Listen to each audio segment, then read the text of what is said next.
بہت بڑا universal truth اللہ تعالیٰ نے ریویل کیا ہے سورہ الزخرف آیت نمبر 33 سے 35 میں، وَلَوْلَا أَن يَكُونَ النَّاسُ أُمَّةً وَاحِدَةً، اور اگر یہ ڈر نہ ہوتا کہ سب کے سب ایک امت بن جائیں گے، یعنی سب کے سب یعنی گمراہی کا راستہ اختیار کر لیں گے، ایک ہی گمراہی پہ سب جمع ہو جائیں گے،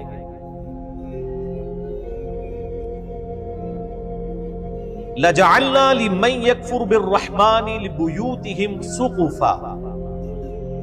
تو اللہ تعالیٰ فرماتا ہے کہ ہم رحمان کے جو منکر ہیں، کافر ہیں، ان کے لیے مکان ایسے بناتے کہ ان کی چھتیں ہوتی من فضہ، چاندی کی، وَمَعَارِجَ عَلَيْهَا يَظْهَرُونَ، اور ان کے گھروں کی سیڑھیاں بھی ہم چاندی کی بنا دیتے ہیں، جو لوگ اللہ کو نہیں مانتے، یعنی جو کافر ہیں، اللہ تعالیٰ فرما رہے ہیں کہ ہم ان کے گھر بھی چاندی کے بنا دیتے، ان کے گھروں کی سیڑھیاں بھی چاندی کی بنا دیتے، وَلِبُيُوتِهِمْ أَبْوَابًا وَسُرُرًا عَلَيْهَا يَتَّكِئُونَ، اور ان کے گھر کے دروازے بھی چاندی کے بنا دیتے، اور ان کے وہ تخت بھی جن پر وہ تکیہ لگائے بیٹھے ہیں وہ بھی چاندی کے بنا دیتے، وَزُخْرُفًا، اور یہ سب چیزیں سونے کی بھی بنا دیتے۔ یہی لفظ ہے زخرف، جس کی وجہ سے اس سورت کا نام سورہ الزخرف ہے۔ اللہ تعالیٰ فرماتا ہے اگر اس بات کا ڈر نہ ہوتا کہ سب کے سب لوگ ہی کافر ہو جائیں گے، کافروں کی جو شاہانہ زندگی کو دیکھ کر، تو ہم جتنے کافر ہیں ان کے گھر چاندی کے بنا دیتے، ان کے گھروں کے دروازے چاندی کے بنا دیتے، ان کے گھروں کی سیڑھیاں چاندی کی بنا دیتے، ان کے تخت چاندی کے اور سونے سے یہ ساری چیزیں بنا دیتے، کافروں کو ہم سونا چاندی سے مالا مال کر دیتے، اگر ہمیں یہ ڈر نہ ہوتا کہ کافروں کی یہ شان دیکھ کے ساری کافر ہو جائیں گے۔ اندازہ کریں، وَإِن كُلُّ ذَلِكَ لَمَّا مَتَاعُ الْحَيَاةِ الدُّنْيَا، اور یہ سب کی سب رونق والی چیزیں، سونا اور چاندی، دنیا کی زندگی کا سامان ہے، وَالْآخِرَةُ عِنْدَ رَبِّكَ لِلْمُتَّقِينَ، اور آخرت تو تمہارے رب کے ہاں پرہیزگاروں کے لیے ہے، خدا سے ڈرنے والوں کے لیے، خدا کی شناخت رکھنے والوں کے لیے۔ یہ بڑی اہم ترین آیات ہے۔ اللہ تعالیٰ فرماتا ہے کہ اگر ہمیں اس بات کا ڈر نہ ہوتا کہ کافروں کے سونا چاندی سے بنے ہوئے مکانات، سیڑھیاں، دروازے اور یہ تخت، یہ چیزیں دیکھ کے سب لوگ کافروں سے متاثر ہو کر کافر نہ ہو جاتے، تو ہم کافروں کو یہ سب کچھ عطا کرتے، یعنی اتنی بڑے لیول کی آزمائش ڈال دیتے کہ اہل ایمان پہ یہ آزمائش ڈالتے کہ اب بتاؤ اللہ کی طرف آنا ہے کہ شیطان کی طرف۔ تو ڈر یہ تھا کہ کافروں کی یہ شان دیکھ کے سب شیطان کا راستہ اختیار کر لیتے کہ اے جہاں بٹھا اگلا کس نے ڈٹھا، یعنی یہ دنیا کی لذتوں سے فائدہ اٹھاؤ، آخرت کس نے دیکھی ہے، تو اس چیز کا ڈر تھا۔ اس کے بغیر ہی لوگ رحمان سے غافل ہو چکے۔ آج کسی کے پاس دولت ہے تو لوگ کہتے ہیں دیکھیں جی اللہ کا بڑا فضل ہے، اس میں کوئی دنیاوی منصب ہے، اس کو وہ اللہ کا فضل سمجھے، حالانکہ یہ ضروری نہیں، فضل ہو بھی سکتا ہے اگر حضرت ابوبکر عمر عثمان علی والی خلافت ہو، اور یہ اللہ تعالیٰ کی طرف سے آزمائش ہو سکتی ہے اگر جو ہے وہ آل امیہ اور آل عباس جیسی خلافت ہو، سو کالڈ یا ملوکیت۔ تو ان آیات کی روشنی میں میرے بھائیوں یہ بات کھل کے سامنے آ گئی کہ اللہ تعالیٰ نے دنیا میں جس کو بھی کوئی مال و متاع دیا ہے تو وہ دنیا کی زندگی کے برتنے کا سامان ہے، اس کی بنیاد پہ اس کی آخرت کا فیصلہ نہیں ہے۔ صحیح بخاری میں حدیث ہے، نبی صلی اللہ علیہ وآلہ وسلم نے فرمایا دو چیزیں ایسی ہیں جس کے بارے میں اکثریت انسانوں کی اکثریت غافل، ایک صحت اور دوسری فرصت، یعنی اس کو انڈر ایسٹیمیٹ لوگ کرتے ہیں۔ صحت تو کسی وقت بھی جا سکتی ہے، تو جب تک صحت ہے اللہ تعالیٰ کو رسپانس کر لیا جائے، اور فرصت یعنی ٹائم کی اویلیبلٹی، اس کو بھی لوگ یعنی ضائع کرتے ہیں۔ پھر صحیح مسلم میں حدیث ہے، آپ صلی اللہ علیہ وآلہ وسلم نے فرمایا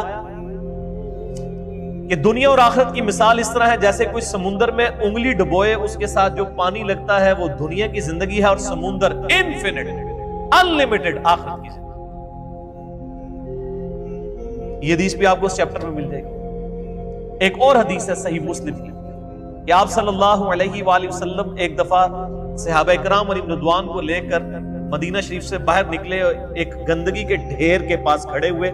جہاں پہ ایک گلی سڑی بکری تھی، بکری کا بچہ مرا پڑا ہوا تھا۔ آپ صلی اللہ علیہ وآلہ وسلم نے فرمایا تم میں سے کوئی شخص 1 درہم کے بدلے سے خرید لے گا؟ صحابہ نے کہا یا رسول اللہ کبھی نہیں ہم خریدیں گے۔ تو آپ نے فرمایا اللہ تعالیٰ کے نزدیک پوری دنیا اور جو کچھ اس کے اندر ہے اس کی اہمیت اس گلی سڑی بکری جتنی بھی نہیں ہے، جسے تم 1 درہم میں خریدنا پسند نہیں کرو گے۔ اللہ تعالیٰ یہ تم اسے پسند نہیں کر رہے، اللہ کے نزدیک دنیا اس سے بھی زیادہ حقیر ہے جس کے اوپر لوگ مرتے ہیں۔ پھر آپ صلی اللہ علیہ وآلہ وسلم نے فرمایا، صحیح مسلم میں یہ حدیث ہے کہ انسان کہتا ہے میرا مال میرا مال میرا مال، پھر آپ نے وہ سورہ تکاثر پڑھی، الہاکم التکاثر حتی زرتم المقابر، تمہیں مال کی کثرت کی طلب نے خسارے میں ڈال دیا یہاں تک کہ تم نے قبروں کا منہ دیکھا، ان قریب تم جان جاؤ گے، ان قریب تم جان جاؤ گے۔ یعنی جب قیامت آئے گی کہ مرتے ہی قیامت قائم ہو جائے گی، اور پھر قیامت والے دن تم سے اللہ تعالیٰ نے جو نعمتیں دی ہیں ثم لتسألن یومئذ عن النعیم، ان نعمتوں کے بارے میں پرسش ہوگی۔ تو صحیح مسلم کے الفاظ ہیں، آپ صلی اللہ علیہ وآلہ وسلم فرمایا انسان کہتا ہے میرا مال میرا مال میرا مال، حالانکہ اس کا مال تو وہ ہے جو اس نے کھا لیا یا پہن کر بوسیدہ کر دیا، باقی جو کچھ بچ گیا وہ تو اس کے وارثوں کا مال ہے جو اس کے مرنے کے بعد بانٹیں گے۔ پھر بخاری اور مسلم دونوں میں یہ حدیث موجود ہے، آپ صلی اللہ علیہ وآلہ وسلم نے فرمایا ابن آدم کے پاس اگر سونے کی 2 وادیاں ہوں تو وہ تمنا کرے گا میرے پاس تیسری بھی آ جائے، اس کا پیٹ صرف قبر کی مٹی بھرے گی۔ پھر بخاری اور مسلم کی متفق علیہ حدیث ہے، آپ صلی اللہ علیہ وآلہ وسلم نے ارشاد فرمایا انسان کے 3 دوست ہیں، ایک ہی اس کے ساتھ قبر میں جاتا ہے اور وہ اس کے اعمال ہیں، باقی اس کے 2 دوست باہر رہ جاتے ہیں، اس کے رشتہ دار اور اس کا مال، یہ باہر ہی رہ جاتے ہیں، قبر میں صرف اعمال جاتے ہیں جو اس نے کیے، نیک یا برے۔ پھر صحیح مسلم کی حدیث ہے کہ دنیا کی زندگی مؤمن کے لیے قید خانہ ہے اور کافر کے لیے جنت ہے۔ جو دنیا میں جنتیوں والی زندگی گزار رہا ہے وہ سمجھ لے کہ اس کی آخرت سٹیک پہ لگی۔ یہ ممکن ہی نہیں ہے کہ آپ دوویں جہانے مٹھے باؤ، یہ تو ہو ہی نہیں سکتا۔ یعنی دنیا کی کاسٹ پہ ہی آپ کو آخرت ملنی ہے، جو سورہ توبہ میں آیا کہ ہم نے مومنین کی جانیں اور مال جنت کے عوض خرید لیے، جان بھی خرید لی مال بھی خرید لیا، تب جنت دیں گے، سورہ توبہ میں آتا ہے۔ تو یہ بڑا مشکل معاملہ ہے، اس کے اوپر فی البدی مجھے یعنی بے شمار احادیث یاد ہیں۔ اس کے علاوہ صحیح مسلم میں ایک حدیث ہے کہ آپ صلی اللہ علیہ وآلہ وسلم نے فرمایا اللہ تعالیٰ نے دوزخ کو شہوات سے ڈھانپ رکھا ہے، دنیا کی لذتوں سے، اور جنت کو ڈھانپ رکھا ہے ناگوار چیزوں سے، یعنی دنیا کی پریشانیاں مصیبتیں۔ یہ صحیح مسلم میں حدیث ہے، اور اس کی ایکسپلینیشن ہے ابو داؤد میں، ترمذی میں اور سنن نسائی کے، کہ آپ صلی اللہ علیہ وآلہ وسلم نے ارشاد فرمایا کہ جب اللہ تعالیٰ نے جنت کو پیدا فرمایا تو حضرت جبرائیل علی نبینا وعلیہ السلام سے کہا کہ جاؤ جبرائیل جنت دیکھ کے آؤ۔ دیکھ کے آئے، اللہ نے فرمایا کیسا پایا جنت کو؟ کہا یا اللہ بڑی خوبصورت ہے، مجھے نہیں لگتا کہ کوئی شخص بھی ایسا ہوگا جو اس جنت میں جانے کی کوشش نہ کرے، وہ تو تن من دھن لٹا دے گا۔ اللہ نے فرمایا اچھا ایڈی سوکھ ہے اے بریکٹ۔ پھر اللہ تعالیٰ نے جنت کو دنیا کی ناگوار چیزوں سے ڈھانپ دیا، یعنی دنیا میں تکلیف آئیں گی، پریشانیاں آئیں گی، پھر شریعت کی پابندیاں، حلال و حرام کا فرق کرنا، نمازوں کی پابندی، حقوق العباد کا خیال رکھنا، کتنی تکلیف ہے۔ روزانہ 5 وقت کی نماز پڑھنا کوئی آسان کام، ان ساری چیزوں سے اللہ تعالیٰ نے نا جنت کو گھیر دیا، یعنی جو یہ ہرڈلز، آبسٹیکلز یہ کراس کرے گا وہ جنت تک پہنچے گا۔ اور جبریل سے کہا ذرا آپ جنت کو دیکھ کے آؤ نا، وہ دیکھ کے آئے نا، ان کا یا اللہ مجھے نہیں لگتا آپ کو بندہ جنت میں پہنچنے میں کامیاب ہو۔ ایڈے کڑگے لا چھڑے نے، پنجابی کہتے ہیں کڑگا، آنکڑے لگا دیے پہنچنے کے لیے، اتنی ہرڈلز، اتنی آبسٹیکلز، مجھے نہیں لگتا آپ کو جنت میں پہنچنے میں کامیاب ہو۔ یہ حضرت جبرائیل فرشتوں کا سردار کہہ رہے ہیں۔ پھر اللہ نے فرمایا اچھا ذرا دوزخ کو دیکھ کے آؤ، جہنم کو دیکھ کے کہا یا اللہ اتنا سخت عذاب، مجھے نہیں لگتا کہ کوئی بندہ ایسے عمل کرے کہ وہ دوزخ میں جانے کے لیے کوشش کر رہا ہو۔ توبہ توبہ توبہ، ایڈا سوکھ ہے۔ اللہ تعالیٰ نے فرمایا تھوڑی دیر کے لیے، یعنی ان کو سٹے کروا کے، اور دوزخ کو ڈھانپ دیا دنیاوی شہوات سے، دنیا کی لذتوں سے، اور فرمایا اب جا کے ذرا دیکھو۔ جبرائیل علیہ السلام جب دوبارہ گئے دوزخ کو دیکھنے کے لیے، کہ دوزخ تو ہر بندہ ہی پہنچ جائے گا سلپ ہو کے، اتنی زیادہ یعنی اللہ تعالیٰ نے اس کے گرد لالچیں رکھی ہوئی ہیں، دنیا کی ساری آسائشیں، دنیا کی ساری لذتیں، دنیا کی ساری عیاشیاں، یہ گھیر گار کے انسان کو دوزخ میں لے جانے والے۔ تو جبرائیل علیہ السلام نے کہا یا اللہ مجھے نہیں لگتا کہ اب کوئی شخص دوزخ سے بچ پائے گا، تو نے ایسے ہی معاملات کر دیے کہ لگتا ہے ساری دوزخ میں چلے جائیں گے۔ یعنی وہ جبرائیل جو تھوڑی دیر پہلے ایک سٹیٹمنٹ دے رہے تھے 180 ڈگری بدل گئی۔ کیوں بدل گئی؟ کیونکہ جبرائیل علیہ السلام نے طارق جمیل صاحب کے لیکچرز نہیں سنے ہوئے۔ میرے بھائیوں خدا بڑا ڈاڈا ہے، خدا کا کبھی ایک رخ بیان نہ کرے۔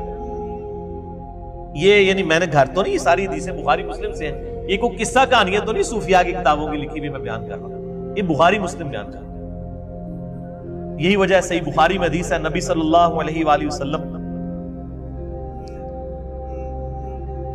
ایک چوراہے کے پاس سے گزرے، کچھ صحابہ کہہ کے لگا رہے تھے، ہنس رہے تھے، آپ رک گئے۔ آپ نے فرمایا جو کچھ میں جانتا ہوں اگر تم جانتے ہوتے تو بہت کم ہنستے، زیادہ رویا کرتے۔ آج مجھے ایک بھائی پوچھ رہے تھے، جی وہ طارق جمیل صاحب کہتے ہیں کہ آج کل کچھ نوجوان مبلغین ہیں، انہوں نے لوگوں کو یعنی خدا سے دور کر دیا، ایک تھانے دار کا کانسیپٹ دیا ہے خدا کے بارے میں۔ یہ تھانے داری والا معاملہ نہیں ہے میرے بھائیوں، یہ خدا کا وہ تعارف ہے جو قرآن کے اندر ہے، جو اللہ کے محبوب صلی اللہ علیہ وآلہ وسلم نے ذکر کیا پورے قرآن کے اندر۔ قرآن کا جو مزاج ہے اس میں کہیں یہ بات نہیں آئی ہے کہ آپ اللہ کے نافرمان ہو اور ڈٹے رہیں اور اللہ معاف کر دیں، ناٹ ایٹ آل۔ ہمیشہ یہ ہے کہ جس شخص نے اللہ کی طرف رجوع کیا، توبہ کی، اپنی اصلاح کی، پھر اللہ تعالیٰ کو غفور رحیم ہے۔ یعنی اس کے اوپر درجنوں آیات ہیں، میں نے مسئلہ نمبر 18 توبہ اور گناہ کبیرہ کے اوپر، اس میں یہ ساری آیات ڈسکس کی ہیں، جسے شوق ہے تو وہ دیکھ لیں۔ تو یہ بڑا کریٹیکل ایشو ہے۔ لیکن اس کے بعد پھر موجیں ہی موجیں جی۔ صحیح مسلم میں ایک حدیث ہے، اللہ تعالیٰ قیامت والے دن ایک ایسے شخص کو بلائے گا جس نے دنیا میں بڑی عیاشی کی زندگی گزاری ہوگی، لیکن اللہ تعالیٰ کو رسپانس نہیں کیا ہوگا۔ اللہ تعالیٰ فرمائے گا فرشتوں ذرا اس کو پکڑ کے ایک دوزخ کا پھیرا لگواؤ نا، ایک کی پھیرا، کہنا ایک پھیرا لگے گا، ایک پھیرا لگے گا نا۔ اللہ تعالیٰ اس کو بلا کے پوچھے گا ہاں بھئی کوئی دنیا میں تو نے آسائش کا دن گزارا؟ کہے گا یا اللہ تیری عزت کی قسم میں نے دنیا میں کبھی آسائش نہیں پائی، حالانکہ پوری زندگی عیاشی گزری ہے، لیکن دوزخ کا ایک پھیرا وہ سارا نشہ کافور کر دے گا، سارے کا سارا نشہ۔ ابھی آپ دیکھ لیں نا، عیاشی کی زندگی ہوتی ہے، جیسے ہی جناب گردے فیل ہوتے ہیں، شوگر ہو جاتی ہے، وہ جناب کل میں وہ پرویز مشرف صاحب کی ایک آن لائن ان کو لیا ہوا تھا صحافی نے، وہ تو لگ ہی نہ تھا، وہ مشرف ہے، اس کی تو آواز ہی نہیں تھی نکل رہی، کس طرح مکے لہراتا تھا۔ اور اب مجھے تو پہلے لگا شاید کوئی عورت بول رہی ہے، پھر میں نے غور سے دیکھا، میں نے کہا تو مشرف صاحب ہے، آواز بھی بیٹھ گئی۔ یہ وقت کے ساتھ ہر چیز کافور ہو جاتی۔ تو اور پھر اسی مسلم شریف کی حدیث میں آتا ہے کہ اللہ تعالیٰ کہے گا کہ اس شخص کو بلاؤ جس نے دنیا میں بڑی مفلسی کی زندگی گزاری لیکن مجھے رسپانس کیا۔ اور فرشتوں ذرا اسے ایک جنت کا پھیرا لگاؤ نا. وہ ایک پھیرا لگوائیں گے نا, پھر اللہ پوچھے گا اوے دنیا میں کوئی تکلیف دیکھی؟ کہے گا یا اللہ تیری عزت کی قسم کوئی تکلیف نہیں دیکھی. اگر یہ ہمیشہ کی کامیابیاں مجھے ملنی تھی تو وہ تکلیف ہی بھول جائے گا. دنیا میں بھی ایسا ہی ہوتا ہے کہ انسان کو جب اپنی محنت کا پھل ملتا ہے تو انسان کو وہ, یعنی میں اکثر کہتا ہوں کہ ہم یونیورسٹی لائف کے اندر کتنی مشکل سے پڑھتے تھے, میکینیکل انجینئرنگ کے دوران پوری رات جاگ کے فجر پڑھ کے سویا کرتے تھے. آج ہمیں یاد بھی نہیں ہے کہ ہم نے وہ 5 سال کی اس تکلیف میں کاٹے ہوئے. حالانکہ یہ آسائش بھی ختم ہو جانے والی ہے. اصل زندگی تو آخرت ہے. اور یہ ایک کانٹے کی بات ہے جو سارے صحیفوں میں اللہ تعالیٰ نے قرآن حکیم میں فرمایا سورۃ الاعلی میں, بل تؤثرون الحیات الدنیا, تمہارا اصل مرض یہ ہے کہ تم دنیا کی زندگی کو ترجیح دیتے ہو, والآخرۃ خیر وابقی, جبکہ آخرت بہتر بھی ہے اور ہمیشہ رہنے والی ہے. ان ھذا لفی الصحف الاولی, یہی ایک کانٹے کی بات, یونیورسل ٹروتھ پچھلے سارے صحیفوں میں, ساری آسمانی کتابوں میں ایک ہی کانٹے کی بات تھی. ان ھذا لفی الصحف الاولی صحف ابراہیم و موسیٰ, چاہے وہ قرآن سے پہلے ابراہیم علیہ السلام کے صحائف ہوں یا موسیٰ علیہ السلام کے, ایک ہی کانٹے کی بات تھی کہ دنیا کی زندگی عارضی ہے, اصل زندگی آخرت ہے. تو اس ٹاپک پہ بے شمار بولا جا سکتا ہے. میں اس ٹاپک کو یہیں پہ کنکلوڈ کرتا ہوں اس حدیث پہ جو بخاری اور مسلم دونوں میں ہے. آپ صلی اللہ علیہ وآلہ وسلم نے فرمایا, اے اللہ محمد اور آل محمد صلی اللہ علیہ وآلہ وسلم کو بس اتنا ہی رزق دینا کہ ان کی روح اور جسم کا رشتہ برقرار رہے, بس سانس چلتی رہے, اتنا مجھے رزق ملے, میں اس پہ خوش ہوں. نبی صلی اللہ علیہ وسلم, بخاری مسلم.